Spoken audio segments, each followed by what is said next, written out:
What's up, everybody, and welcome to another episode of the Prosperity Through Multifamily Real Estate Investing podcast. I'm your host, Cody Laughlin, and joining me again today is my co-host, John Batey. How you doing, John? Hello, everyone. Fantastic. It's a lovely day outside in Houston, and we're just still hunkered down for coronavirus. So We are, but man, what a better time to knock out some great interviews with great people like our guest today, Mr. Joseph Bramante from Triarch Real Estate Partners. How you doing, Joseph?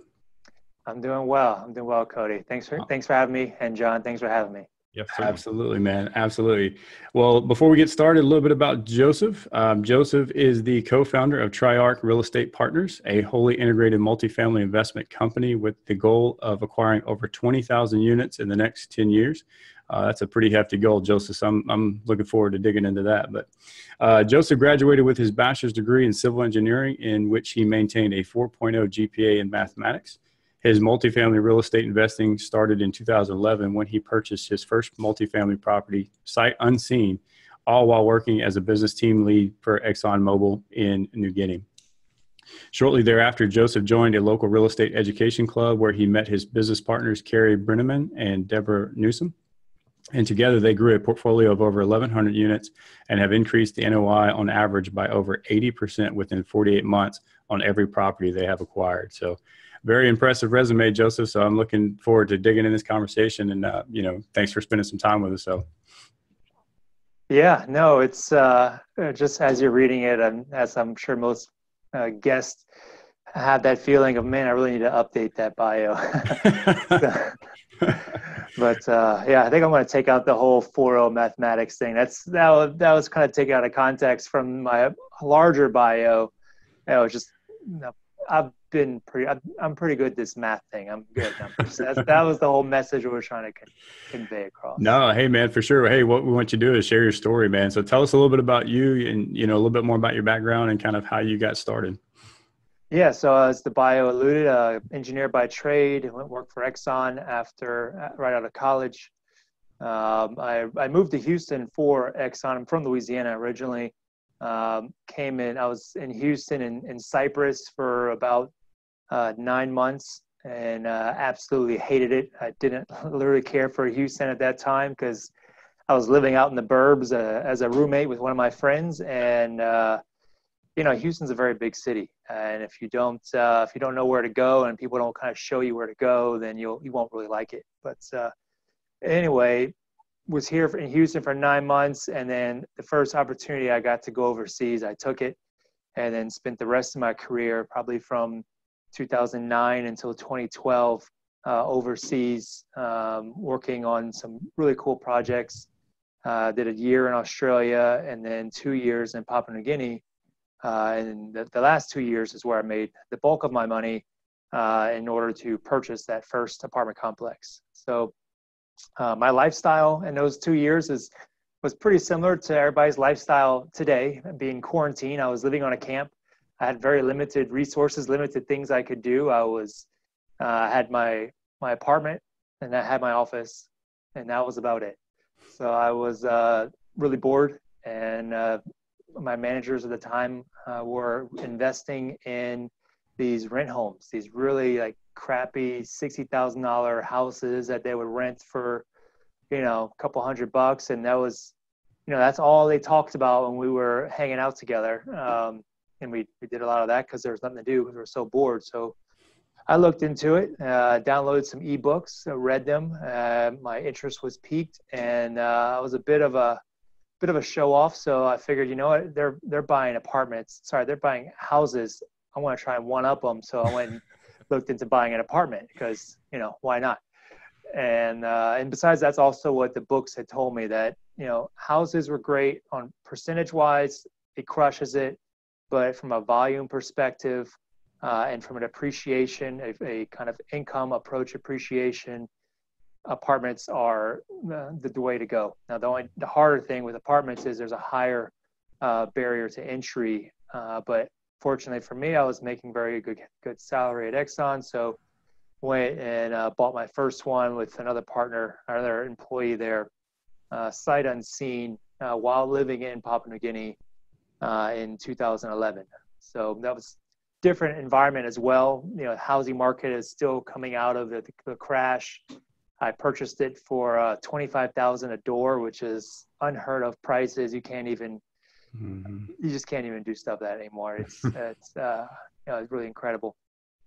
But that was kind of how I got my start. I went and bought that first one, and then, sight unseen, I used a lender called Bank of Internet USA, which, sounded, I don't know where I found those people.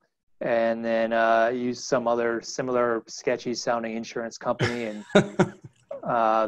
that, the latter kind of screwed me later on, because I ended up purchasing fraudulent insurance, and that was, I didn't realize it. Obviously, I just got a notice in the mail saying, we're letting you know that the person, I guess the broker sold me insurance from this company, and that company turned out to be fraudulent. So I had owned a property with no insurance for a couple months, and so that was kind of my first. So my first 6 months into the industry, I closed on it. And for anybody who's never purchased an apartment complex, I'll tell you, and I think this is probably the universal feeling across everybody on their first time, is you're going to get this really sickening feeling in your gut. And you're just going to, as soon as that wire leaves your account and it goes to the title company, you're just going to instantly start regretting everything, every decision you made about that, and wanting to, triple check everything. But by that point, it's too late. And so that happened to me. It was my first ever $100,000 that I'd saved up, and then out the door it went. So I didn't waste any time. I was never really sitting on money for that long. But from the moment I closed that property, it was, I was bombarded with problem after problem. First we lost 15% vacancy day one. The guy that I bought the property from, he owned a competing property, or he owned the property next door. He was actually selling both properties at the same time, but mine sold first. And so whenever you take over a new property, part of the takeover process is you have to notify all the residents that there's a new owner. So they found out there's a new owner. Of course, they're like, screw this. They go next door and they go back with the previous owner. So I lose a couple percent occupancy right out of the gate. You get those guys, we lease it back up, get it back up to 95. We start our rehab project, which at that time I didn't know anything about bridge loans and financing your construction project. I was just pay for it cash, and I was GCing the project myself as well. I reached out to some friends, got some subs, bid on it, tried to do the whole Exxon project management thing, and which didn't really work out, because it's you're ground level with these subs, and they don't know what a change order is, so it didn't really play in my favor. But nonetheless, we were GC in this project, and we got 4 units into the rehab, and our property manager, who was before, his background was in single family, and we were his first multifamily client. And so he's trying to do everything by the book, and that's great. You're supposed to do that. I'm not saying don't do that. I'm just saying he was crossing every T and dotting every I, and we go to apply for this permit because we're installing air conditions into this unit. And part of the permitting process was to do an environmental. And typically your lender nowadays requires it. There's no option to not do it. But somehow I got through this loan and closed on this loan and didn't have to get an environmental. And so anyway, we go do the environmental, and of course comes back hot for asbestos. And that was probably one of the worst days of my life. Was we're 4 units into a rehab on a 26 unit property that I've got sheetrock torn down on, and I get notice that I got asbestos. So I got to cancel the work, send all the workers home. Meanwhile, they're sending me all these very inquisitive emails and letters trying to understand what happened, and I can't tell. I'm just trying to protect myself at that point. So that was, I think that was month 4 into property ownership for me. And then I think the following month I get notice that I didn't have insurance. And then the month after that, I ended up losing my job at Exxon. So within like a 3-month period, like I bought this real estate thinking, oh, this is going to be great. And then end up with this negative cash flowing property and no money coming in. And so that was my introduction to multifamily, as great as that sounds. So that's what happens when you kind of, I mean, again, that's a worst case scenario. I was buying it overseas. And of course you would expect that to happen when somebody's like, I never set foot on the property until 3 months after I owned it. So I did a lot of really bad things on the acquisition that obviously I'll never do again because I learned the hard way. But from a closing perspective, it was the absolute easiest property closing I've ever done because I didn't do anything. I just signed the loan and went through the whole loan process. And next thing you know, I own a property. So there you go. So, man, there is a ton of talking points here. So I want to kind of peel back that onion, but talk about taking your bumps along the way, right? I mean, ETSIS sounds like an absolute nightmare from start to finish. But I want to go back to really, how did you have the courage to go out there and put yourself out there and make such a huge investment sight unseen? I mean, I guess that kind of goes against everything that you hear or taught in the industry. So talk us through that. Yeah, I think one just comes with being an entrepreneur. You've got to be a little bit of a risk taker. And I think anybody who's going to be in this industry, you're never going to have all the facts and you're never going to be 100% ready to buy that first apartment complex. So you have to be willing to kind of step out on a limb a little bit. Now, I jumped way, way out on the little small branches. So I don't recommend you do that. Now, the one correct thing I did on this property, and it's the one thing that I think everybody knows about real estate, is location, location, location. So I bought it in a superb area, and that was the only thing that saved me in this with everything that happened on that property, that saved me.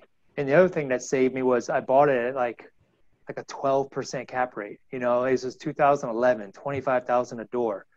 So back then you had a lot more, you were able to make a lot of mistakes like that and get away with it versus now, if I were to have that same property, same location and make the same mistakes, I wouldn't be able to bank on the cap rate compression to save me or at least contribute to the saving at the end. So that's the other thing, is that, you know, a lot of your listeners will be hearing these really fantastic stories, and you really just got to take that into kind of the context of, okay, what was the error? What were the cap rates? What was the purchase price? And is that relevant to today's current environment and market? So that's what I'd say. I'd say you couldn't make those mistakes today. But nonetheless, I think there's a lot more information. I mean, in 2011, I don't know if Bigger Pockets was around then. People weren't doing podcasts. There was no 506C. If you wanted to raise money, you were doing 506B. You were meeting people face to face, and you were literally like taking money out of their hand almost and putting it into the bank account for your deals. It was a lot harder process to raise capital unless you already had the capital. And so that's kind of that's how the way I got my start was, it was just our money. So there was no GPLP structure. It was, I put in 50%, you put in 50%. That was the deal. And then naturally, I mean, just with any situation where you got people together, there will be somebody who either has more time or more interest in taking the lead on it. And that ended up being me. And I had the time because I wasn't working. So I went and focused on real estate after getting let off, mostly because I was trying to save that deal. I mean, that deal was holding hostage every bit of money that I'd made, or a big chunk of that money I'd made while working overseas for Exxon. So if I would have lost it on that deal, the last 5 years would have been for nothing. I'd have started all over. Wow. So let's go back to some of the hurdles that you had to overcome. And I want to start with the fraudulent insurance. And, you mentioned you got a letter saying you had no insurance. Talk us through that, and let's kind of dive into how you handled it. How did you overcome that? Well, there was a couple of heated phone calls between me and the broker, and they tried sourcing us new insurance. The problem we had was that it was hurricane season in Houston. And I don't know if you're not familiar, it's extremely difficult and extremely expensive to try and secure insurance during hurricane season when you're in Houston, and unless you're closing on a loan. So like if you're not going through a loan closing and you're just trying to secure insurance and you currently don't have insurance, it's going to be very difficult for you. And so we just skirted by and fingers crossed that we didn't have any hurricanes that year that hit us. And that was it. As soon as we ended up refinancing the loan, I believe 6 months later, and then it was at the refinance that we secured new insurance and all that. But that was it. We were in between a rock and a hard place. It was too expensive, and we'd already paid. They had our money, so we didn't have a lot of free cash to pay for another policy. So that was the other issue we had, was even if we could find a policy that was affordable, we just didn't have the money to do it. Because remember, I'm 4 units down, negative cash flowing, the money's coming from my account. So best advice is don't ever get in that situation. So this may seem like an odd question. You know, we talk a lot about sourcing different vendors, you know, property management, you know, financial lenders, but what would be some tips that you learned from that about sourcing insurance brokers, or how do you verify what is a legitimate insurance carrier? Typically, not typically. My experience is that whenever I started using my business partner's manager company, she had all the contacts for us. And I believe it's the same way that your property management company is going to have a lot of contacts, because they're the ones that are typically dealing face-to-face with the insurance companies, or at least with the broker for these insurance companies. So go through them and they'll give you some referrals. And yeah, 100%, whatever you do it based on referrals. I wouldn't do it if, you know, somebody contacts you on, you know, gives you a cold call about insurance policy. You know, I'm sure there are a lot of great guys and that's how they make their business, but if you really want to safeguard yourself, do a referral based.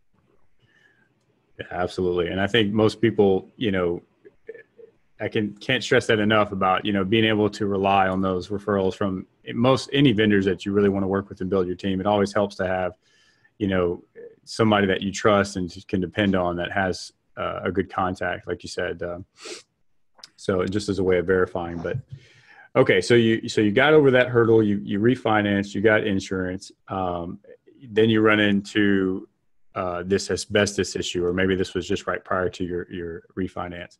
And if you've ever dealt with asbestos or have any familiarity with it, that is a very expensive problem to have. So, again, walk us through, you know, how you overcame that and how you were able to manage that, and really what type of cost implications did it have on your renovation budget? Yeah, no, it was actually quite significant. I believe the initial quote was like $8,000 to $10,000 per unit to get it mediated. So asbestos is, first of all, it's okay to buy a property that has asbestos. It's not the end of the world. And you can manage it just fine and be okay. I've had other properties that have had asbestos on it. Typically anything that's built in before 1965 is going to have it. And typically it's going to be either like in the joint compound, or it might be as a kind of insulation on some hot water pipes. But the issue with asbestos is when it becomes friable. So in the multifamily arena, when it's embedded in the joint compound, whenever you do any kind of sheetrock repairs, that's when you have your issues, is that now you've made it friable, you've cut the sheetrock, it's in the air, now you've got a problem. But as long as you're not cutting the wall or anything, you can leave it and paint over it 1,000,000 times. And I mean, the best thing you can do is continue to paint over it. But what we did was we got our abatement costs down from like $8,000 to $10,000 to like $1,500 a unit.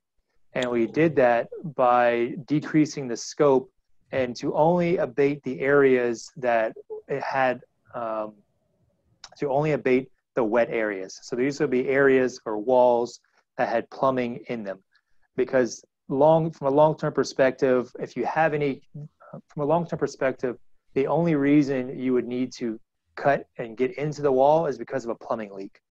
Typically, you're not going to get into the wall because there's a fault with the electrical. That rarely happens. Most commonly, it's going to be something to do with water. And also, as part of our scope, as you recall, I told you I really got into a bad situation right out from the gate. I was doing this big rehab. Actually, the rehab was quite minor. And the overall solution was to do a much bigger rehab. So we went from a 3,000 per door rehab to a 30,000 per door rehab. Wow. And that was the only way to make the project work and get returns out of it. So as such, we were adding washer and dryer. We were adding full central AC. We were doing all new floors, gutting the kitchens, putting all new cabinets, washer and dryer, all new tub and tile surround. So we were doing quite a lot, and a lot of it involved plumbing. So we went and just abated the entire plumbing area and wet area, but left everything else, all the other sheetrock as is. And that's how we were to get the cost down for the abatement and still make the project work for us. Yeah, so when going from $3,000 a door to $30,000 is extremely heavy lift, obviously. Probably one of the heaviest I've heard of. Did you have kind of some advisement on this first property? Something to bounce ideas off of, or is this I did. I had a lot of advisement against doing what I did. I joined a real estate group. So I got let go on a Wednesday, and on a Thursday, I dropped 10 grand to join this local real estate group. And so I was, I wasn't in a position to question, is this group legitimate or not legitimate? Like, I was in a position where I don't have any job. My property's negative cash flowing. I'm in a really bad situation. So I was reaching out and doing as much as I could just to protect my little nest egg I had. And so anyway, I joined this group, and the first thing I do, like the first day, I'm like telling everybody my story. Hey, this is my story. I got and what do you recommend I do?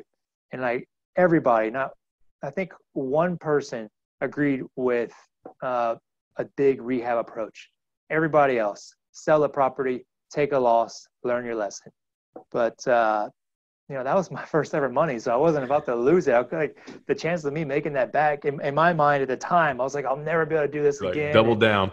Yeah, so I just doubled down. I was like, screw you guys. So I went, and one of the few people that agreed with me, or not really agreed, but she actually more than agreed. It was a lot of her advice and counsel to help come up with the game plan. Was my business partner, Carrie. She was a part of that association, and she was like the executive vice president for one of the manager companies there. And so anyway, she knew her stuff, and she knew the area, knew we had a great deal. But I'm a first-time apartment buyer. I paid $25,000 for the property, and now we're talking about spending $30,000 on the rehab. The rehab was more than the purchase price. It's insane. And I'm a first-time buyer, so I was absolutely not qualified, at least from a resume perspective, to do what we were doing.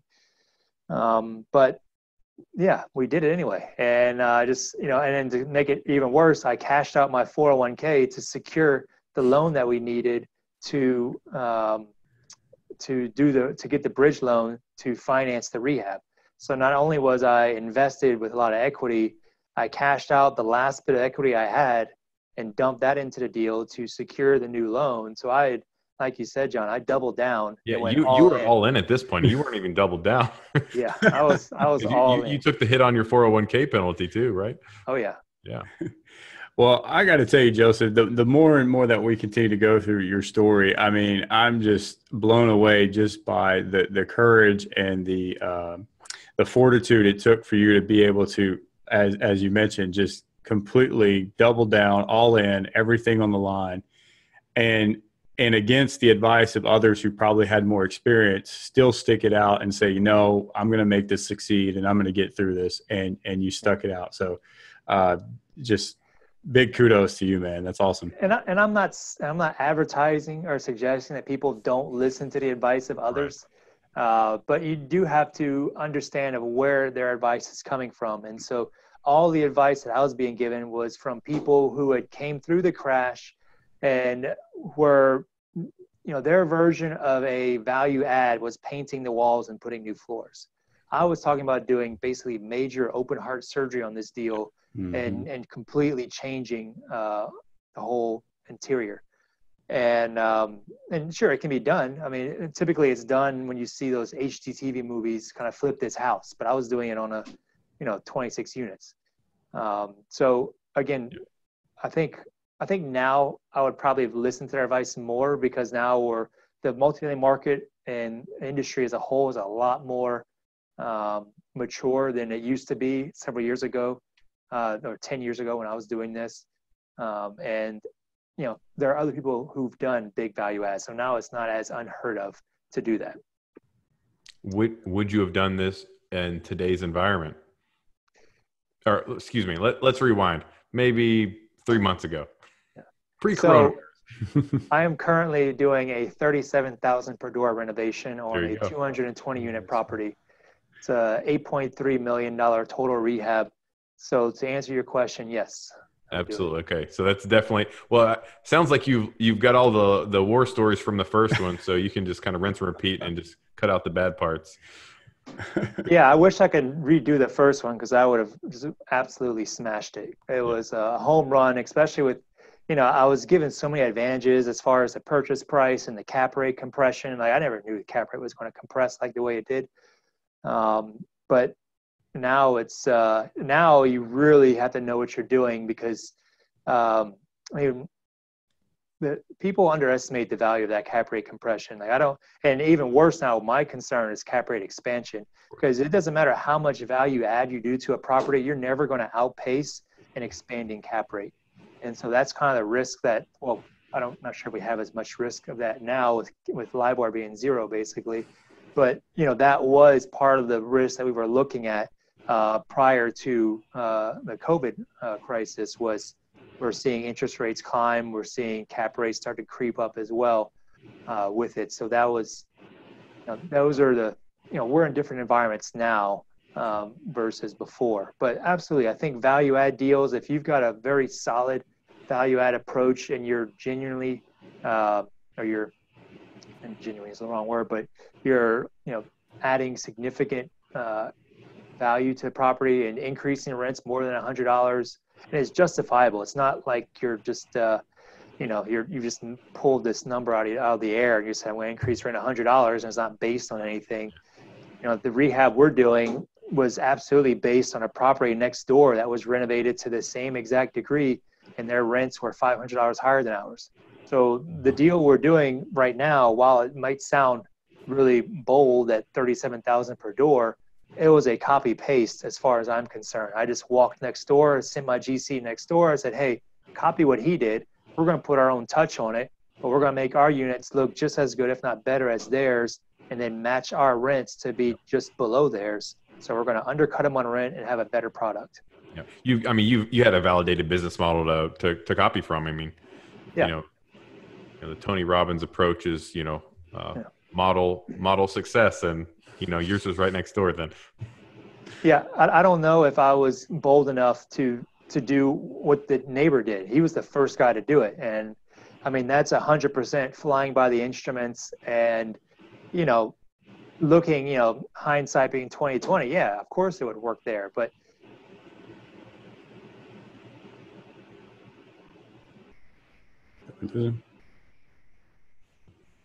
lost you, Joseph.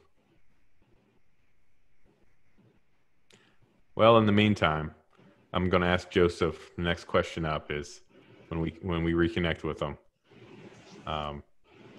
What specifically he's doing, because he's not just doing backsplashes, right? He's doing, backsplash and paint's probably, and floors maybe $3-4 grand. Yeah. But he's going heavy, so he's got to do full kitchen teardowns, full floors, probably replacing parts of walls. Yeah, and probably if he's got galvanized piping, he's ripping that out and putting full PEX stream in. with all new fixtures and the whole deal. Because if you're doing 37,000, the place is nearly burned down. Are you talking about the first property or what? No, I'm talking about the second property. Okay. Before you get to that, you mind if I make a comment about how it's important, like if people are going to be looking at these 1960s, 1970s properties, that they need to know that you're going to incur more costs, whether it be asbestos or whatever. Just want to make a little tidbit on that, you know. And then, yeah, pro tip: if you're looking at something that's in the 60s, yep. Hey, watch out for galvanized piping. Watch out for asbestos. Don't know what happened. I was like, can't return. Yeah, you froze up and then we lost you. That's okay, man. Welcome back. Thanks. Well, yeah, the world is going through the largest work at home experiment ever right now. So Skype and Zoom are pretty much jam packed right now. So yeah, that's probably why. Yeah, but who's going to be on Skype at 5:45 on a Friday except us? Well, don't worry, man. We'll go back and get it edited. We'll fix it. But so, hey, Joseph, I wanted to make a reference to what you've been sharing in your story of your first property, and that, you know, for those out there who are going to be investing in these older C-class properties, 1960, 1970 product, you need to be aware that you're going to be incurring higher expenses, you know, renovation costs and higher repair costs, right? I mean, you're going to have things like you mentioned, asbestos, aluminum wiring, galvanized piping, sometimes cast iron piping. Let me say something real quick on aluminum wiring. It's yeah.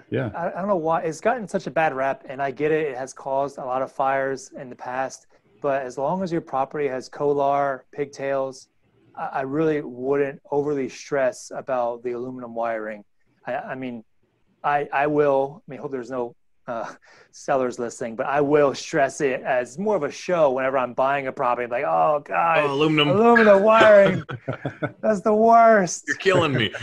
But from a buyer's perspective, you're going to be fine. I wouldn't really worry about it too much.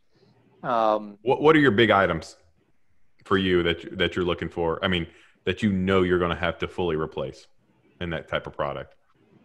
One, appliances, they tend to go out. I mean, if you're buying an older property, then that means the appliances are also going to be pretty old. And then actually a pro tip for you guys, the other thing we're looking at is the counters.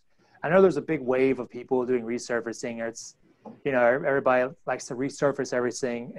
And we've kind of gone the opposite direction just because sure, it's an easy value add. You do it, it's very cheap, and you've got this nice counter for one or two turns. But then after that, you've just killed your operations team because now they're constantly resurfacing counters after every other turn, and your operating cost has now gone up.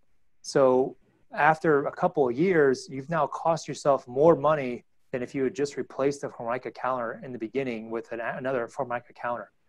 And so now, like, what we're doing is we don't do resurfacing anymore. We're either going to go back with the hard surface granite, or we're going to put new Formica in the unit because that'll get us more runtime versus, or we'll replace the tub or redo the tile. What if it's in the bathroom? But I'm not recommending people do resurfacing, because it's one, it doesn't last, and then also it can last even less depending on how well it was applied and done. So depending on the quality of the vendor who's putting it in, or if you're doing it in-house, depending on the skill of that maintenance guy putting it on, will really determine how much longevity that resurface will have. So your best bet, if you're buying a property for, you know, more than 5 years as a whole time, don't do a resurface. If you're just going to do a 3-year fix and flip, sure, resurface. That'll be the next guy's problem. Do it right.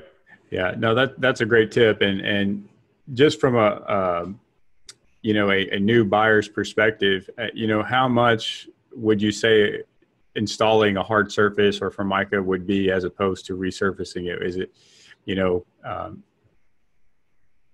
it's about 4 to 5 times the price, and that's why people resurface. You're going to be able to resurface a counter for $200 to $300, and you can replace it same counter with a brand new Formica counter for probably $800 to $900. And then you get into, again, it all depends on your counter links and how much counter space you have. But generally, from my experience, it's 4 to 5 times the price of a resurface. Sure.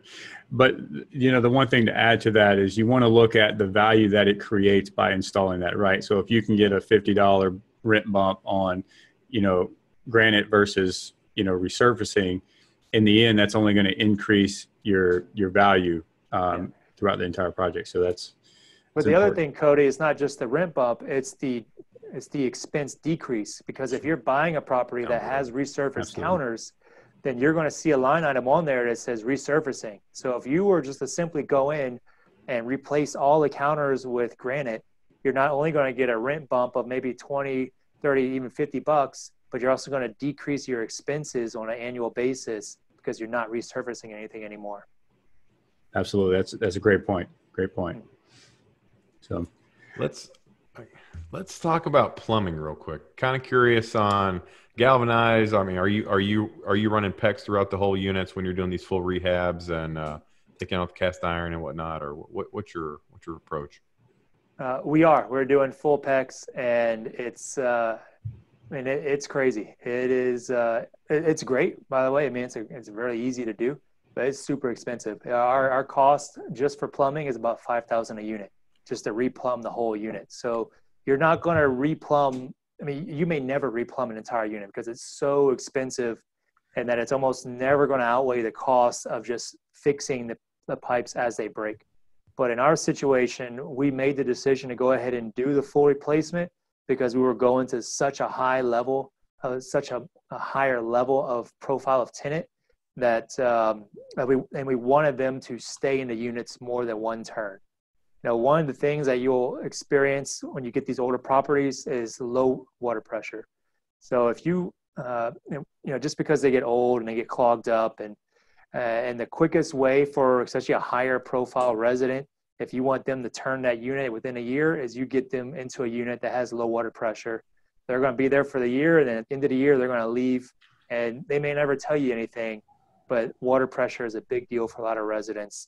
And so that was part of the reason we did it. The other was we're spending a ton of money on these units. Just the interior is almost $30,000. Well, 25 if you back out the plumbing. We didn't want to ruin all that work with a busted pipe 6 months into the operation. So we said, look, let's preserve what we've done and replace all the plumbing kind of as an insurance policy so that we're not having to go back and then cut the sheetrock and replace sheetrock. And then now before you know it, you've replaced so many pipes and you've made so many cuts into the sheetrock that now it looks just like it did when you first bought it. Yeah. Are you replacing the main feed lines to the site as well, not just kind of PEX to the main feeder? So our trunk line, the loop, we've inspected it. It's fine. We will replace it if we need to, but the easy thing, that's actually rather easy and cheap to fix because it's typically buried in the ground, right? And you can just follow it and you don't need to mess with anybody. You don't need to get into the walls. And one of the big expenses with replacing the plumbing is just the time it takes to get into the wall, rip the other system out, put the new system in. Outside on the loop, it's very accessible. Dirt's easy to dig up. Yeah, that's great. Joseph, I want to ask you.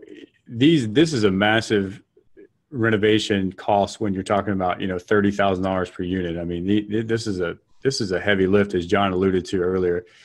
Would this be a type of deal that you would recommend to somebody who may be just getting out, or maybe only has one or two properties under their belt? Or I know you learned as you went along your way, and you've probably gained an extensive amount of experience with that. But what would you say to new buyers that may be, looking at properties that would require that type of capital improvement budget? Don't do it. Yeah, it's with what we're doing. If you're off, you run the very real risk of getting into these projects. And once you get in, you can't stop. I mean, once you start this ball rolling, you're not going to stop until you cross that finish line. And if you run out of money along the way because you misquoted something, you did something wrong, or something happened or whatever, that'll be, you'll never be able to, you'll end up selling the property for a loss because you weren't able to finish the rehab most likely. And so now you've got like a mixture of extremely renovated units and then unrenovated units. And now you're trying to mix these profile of residents, and that's not going to happen. So what's going to happen is that the higher level profile that you were targeting is not going to come because you haven't been able to fully renovate the property and turn all the units. Mm-hmm. And also there's a lot of execution risk that goes into this. There's probably even more execution risk on what we're doing versus just actually getting the bid right to do it. I mean, I think anybody can walk a property with a GC and get pretty close to what the actual number will be. But it's just knowing what the questions to ask and to scope it correctly. And me and the GC, we go back and forth, and, it's a, working relationship as far as, hey, did you think of this? Did you think of that? Is all this covered? And I'm questioning him and he's questioning me because it's such a huge scope that you really don't want anything missed. Now, that said, the easy thing about doing these really large rehabs is that you've got so much money and you've got so much contingency on them that when things do go wrong, and I said when because they will go wrong, you've got a nice cushion of money there. And also you're able to address it rather easily. For example, when we got into these units, here's two examples. First example is when something went wrong. So we closed in the morning on September 19th. And that evening we got hit with a band. You're in Houston, so Hurricane Imelda. It came from Corpus. So on September 19th, that's when we got a band of rain and it flooded a lot of the city. Well, I closed that property, and that evening we got 2 inches of water in our units. We had 22 units get flooded the day I took over. Wow. So that obviously wasn't part of the plan to lose 10% of my units. Our original plan was we're going to close on the property. We're going to get in and work on the execution plan and then start work on the units on January 1. So instead we were starting work immediately. And getting those units vacated and getting them cut, had to cut the sheetrock 18 inches up, get them dried out, get them demoed. It was a mess. But that was an example of, you do these big value add rehabs and then, you got a plan. And, like Mike Tyson says, everybody has a plan so you get punched in the mouth. So well, that was example one. So we got punched in the mouth, but what we discovered of all that, when we're cutting the sheetrock up and the 2x4s are exposed, we're seeing that, wow, it's called the wood still, or anyway, that 2x4 that touches the ground, that's the barrier between the concrete and the vertical 2x4s. Mm-hmm. I forget, it's got a name, but anyway, that pressure treated. Yeah, those were rotted on a lot of them. We had a lot of places that were in the wet areas where the wood was rotted. But since it's all exposed, it was easy for us to go in and just replace it with new structural 2x4. So it probably cost us a couple $100. I think, no, it's less than, it's like $1,000 for 20 units to replace wood. But if you were to do that just by itself, I mean, you're talking about thousands of dollars to go in and remove the sheetrock and make those repairs and put the sheetrock back. But because we already had the cost of putting sheetrock back built into it, it really didn't affect us that much. So in a way, doing value-added rehabs is you're shielded against some risk versus if you're trying to do a deal with a very, very small rehab and then during the process, a lot of this stuff gets exposed and your scope grows significantly, like what happened to me on my first property. That's harder to recover from. Sure. What kind of reserves are you running on your projects? So we had a 12% contingency on this one, and then we also went and rescoped it when we took over and grew the contingency to about 13 or 14. We just had some extra fat on some numbers that we gotten final quotes in right when we closed, and so we were able to move even more money below the line into our contingency. And then now we've since completed all of our test units. So we did 2 test units on it. Because we were trying to figure out what kind of finishes, what kind of layout we want. This was probably the most extreme as far as we were physically knocking down walls, moving walls, creating rooms. We've completely changed the entire floor plan of this unit. And our cost per unit went up like almost $2,000. But we had all this contingency to absorb it. And so that's what we had that for. How are you approaching this while residents are on site? I mean, Well, again, that property, we lost 22 units. One of the unique things about this one is it's actually 3 properties. There's a portfolio of 3 properties, and the one that we're working on now is the largest at 88 units. And that one we lost, I think we're down to, of 88 units, we've got like 30 people living in that property right now. Just the when other you announced that you're taking over? What's that? Just when you announced you're taking over, that dropped? Well, we lost 22 that first day from the flood. And then the rest of the residents, we were just cleaning house as far as collecting rent. They're not paying, so they get evicted. Or there's issues there, and we've transferred them to the other properties. So you do a lot of transfers when you're doing these value adds, moving residents to other units and just trying to maintain occupancy. So of all of our available units that are not down, we're at like 90% occupied. Yeah. John, I got to tell you, we've talked to a lot of people in this industry with a lot of different stories, and I don't think I've ever talked to somebody that has undergone so much under just as few projects as you had in the beginning to start, Joseph, than what you had. I mean, this is just an incredible story just to listen to all the challenges that you've been through, and I mean, obviously, it served you well. You have an extensive knowledge from that, and you mentioned getting punched in the face. It just sounds like you just kept getting beat down and beat down and beat down. But heaven forbid, man, you're like the Evander Holyfield. You just can't keep you down, man. So, I mean, I just appreciate all the knowledge and just, man, sharing this just wild story of a roller coaster ride that you have. So I think hopefully it gives the listener some perspective of like what a true heavy value add is. I've heard other syndicators talk and they're like, oh, we're doing a large rehab and it's $10,000 a door. And I'm like, no, man, that's like a walk in the park. Get out of here. So. Paint and a black backsplash is not value add. No. Well, and I'm glad you made the point earlier about, if you're new to this space and you're looking for these value add projects, it's best to try to avoid them if you can. But I think if you're definitely going to try to take on these challenges, make sure that you're partnered with somebody like Joseph who has this experience, who's doing these heavy value adds, who's been through these challenging times and can kind of coach and guide you along the way, right? I mean, I'm sure, Joseph, looking back, you met your partners and they helped you through your first deal. But I mean, looking back, like you said, would you have gone through that again, knowing what you know now? Yeah, absolutely. Sight unseen. Sight unseen. Maybe I don't know. Maybe I like pain or something. I don't know. I like being tortured, but it's fun. I like the challenges. You have to be creative, and I like development in all aspects. I like redevelopment, which is value add, and we're transitioning into new development. We've got 3 projects we're working on right now, and that's another completely different animal. You invest hundreds and hundreds of hours doing these projects and you haven't even broken ground yet. It's just all the upfront work for new development is insane. But once you've closed a loan, it's just kind of on autopilot and it's a lot easier.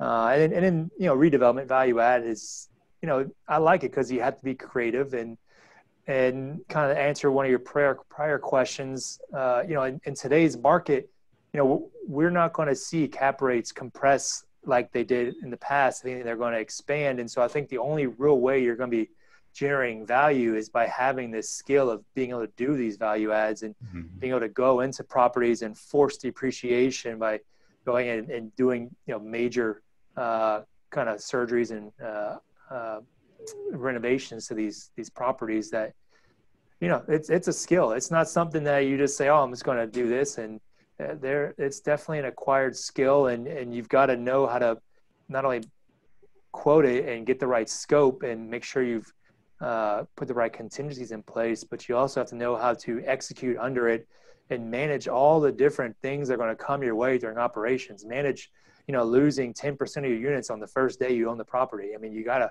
be able to be flexible and move and kind of what's the term there? You got to go with the punches, as they say. So you can't quit, these things once, and because, typically you'll get in and things are going to start going bad in the beginning as you dig into the walls and as you figure out what's really there.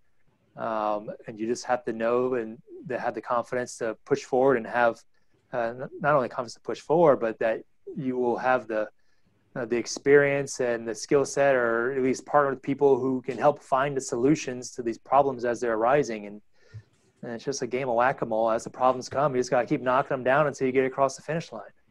What speaking of execution, what kind of software are you using to like manage all the chaos here? Yeah. You've probably got to have some kind of top end. We do. I created our own software. We use this software called Smart Sheets. It's like Excel on crack. It's a version of it's like if Excel and Asana had a baby. So that's kind of what it is. Right. It's like Airtable. What's that? Is it kind of like Airtable? I'm not familiar with Airtable. Oh, okay. But anyway, it's a project management software, and it's a fully customizable software. And we created a construction management toolkit, and we've got the schedule for the whole project. We've got all the invoices, change orders. We're tracking units as they come, and it has a lot of automation built in. So as units are turned and available, our maintenance, our leasing people get notified to rent the unit. Plus, I've got the additional luxury of not only do I have property management in-house, but I also have construction in-house. So in January, we formed Triarch Construction. And so my former GC, now partner, is 3 doors down behind me.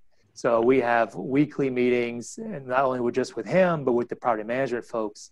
And I think that's what it comes down to, is really just project management as a whole, just having that skill set, getting people together in a room, getting people talking and tracking things, and doing not just reporting on every little piece of data you can, but doing productive reporting and reporting that generates value versus, there's a saying, not everything that can be tracked should be tracked.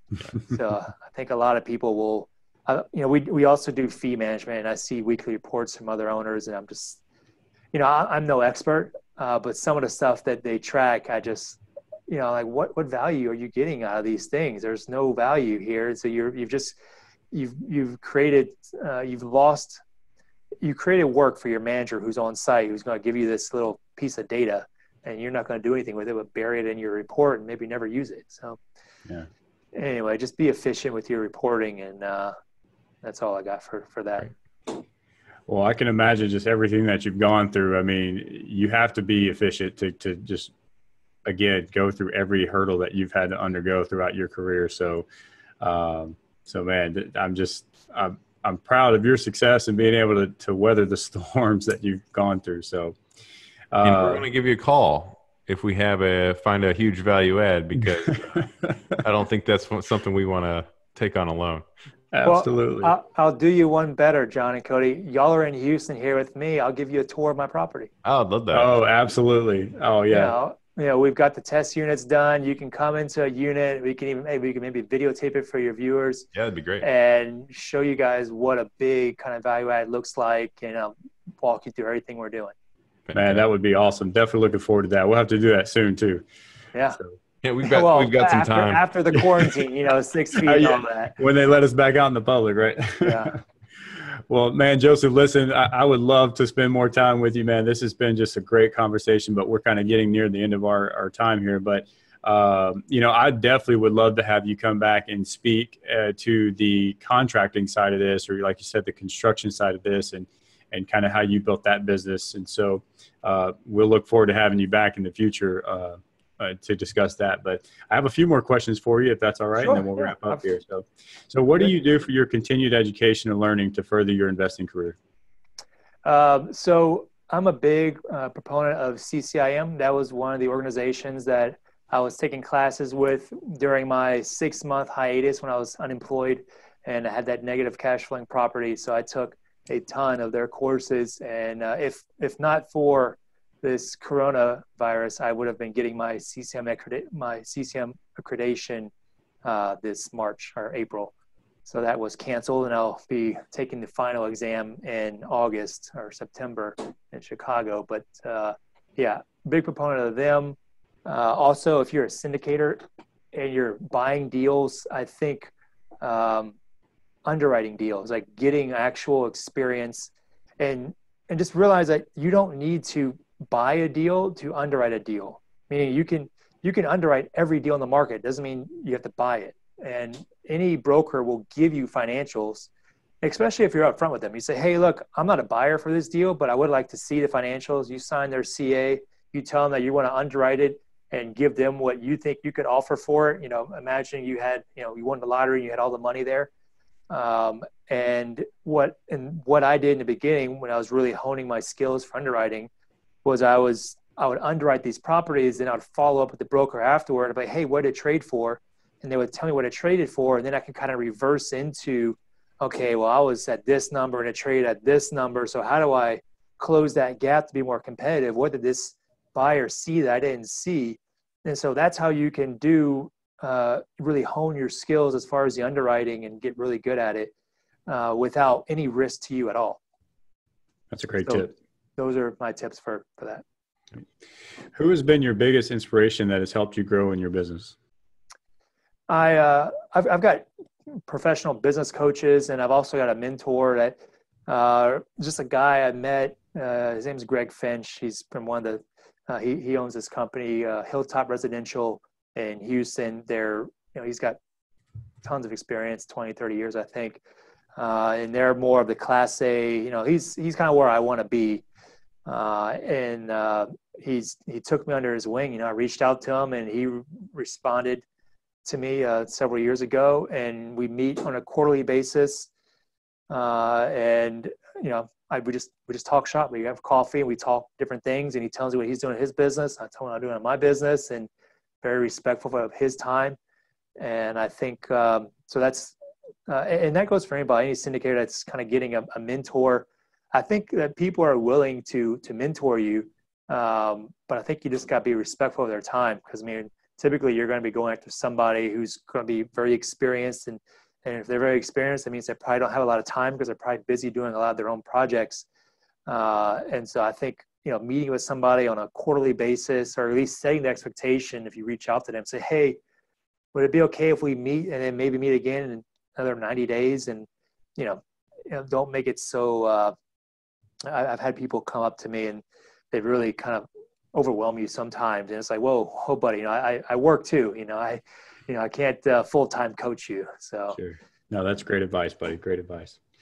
So what advice would you give to the listeners to help them grow their businesses? Let me think for a second. I would say, one, learn your market. I know a lot of people are buying in these markets all over the country. And I think if anything, that quarantine, that this coronavirus has shown, if you look around, that when you're buying at a distance like that, and especially when you've outsourced all of your services, meaning like property management, it's third party, and GCs are all third party, which is standard. I'm not saying that that's a bad thing. I'm just saying you realize really quickly that in times like that people start to focus, more focused on the survival of their own company. Everybody's focused on preservation of their company and their manager companies, et cetera.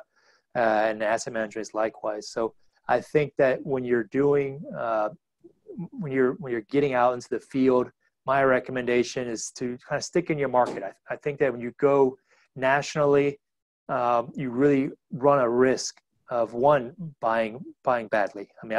We've seen syndicators, and you've probably seen them. They buy stuff that they shouldn't be buying, but it's sold for dirt price in Houston, and they're just buying based on the price per door.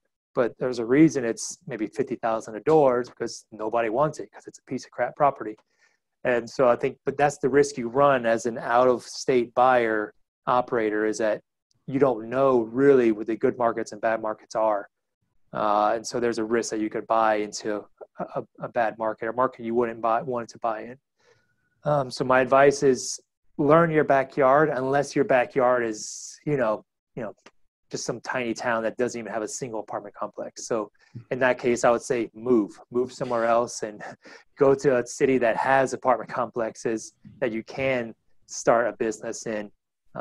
Because if you really want to succeed at this, you're going to need to be boots on the ground because there's just a lot of stuff that happens, and to try and manage it remotely. I mean, I was in Papua New Guinea and couldn't even keep up, and I was, 13-hour time difference. And here I realized that most people are going to be on the same time zone or within a couple hours, but still I experienced that in the beginning, how challenging it can be and how much, how well I thought things were going. And then versus when I actually went and was in person, realized, oh crap, things are not going that well.